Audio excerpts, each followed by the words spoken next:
Çin, tarihin en büyük veri sızıntısını yaşadı. 10 Haziran 2025'te Çin sosyal medyasına bir bomba düştü. Tarihin en büyük kişisel veri sızıntısı. 800 milyon WeChat kullanıcısının kimlik bilgileri ve toplamda 4 milyar veri kaydı internete sızdırıldı. Bu yalnızca bir siber saldırı değil. Bu, dijital çağın en büyük güvenlik felaketlerinden biri olabilir. Neler sızdırıldı?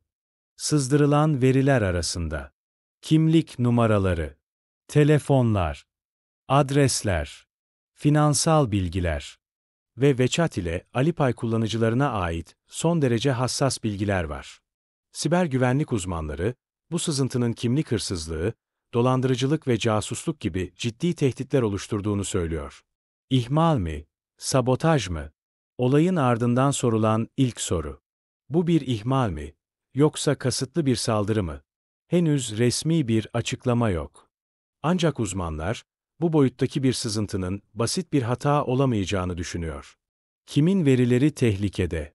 Bu sadece Çin'in iç meselesi değil. Doğu Türkistanlılar, Orta Asya'daki Türk Cumhuriyetlerinin vatandaşları, Türkiye'de Çin'le ticaret yapan birey ve şirketler, hepsi WeChat ve Alipay kullanıyor. Ve şimdi hepsi potansiyel hedef. Olası sonuçlar neler? Bu sızıntının etkileri çok büyük olabilir.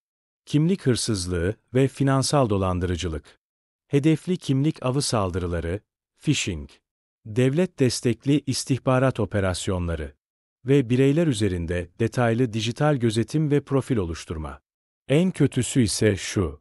Mağdurlar bu veri ihlalinden habersiz. Çünkü veri tabanı anonimdi ve kimseye resmi bir bildirim yapılmadı. Sonuç. Bu olay bize bir kez daha şunu hatırlatıyor. Veri güvenliği sadece dijital değil, artık kişisel bir hayatta kalma meselesi. Peki siz ne düşünüyorsunuz? Bu devasa sızıntı bir ihmal mi? Yoksa bilinçli bir strateji mi? Yorumlarda buluşalım. Abone olmayı ve videoyu beğenmeyi unutmayın.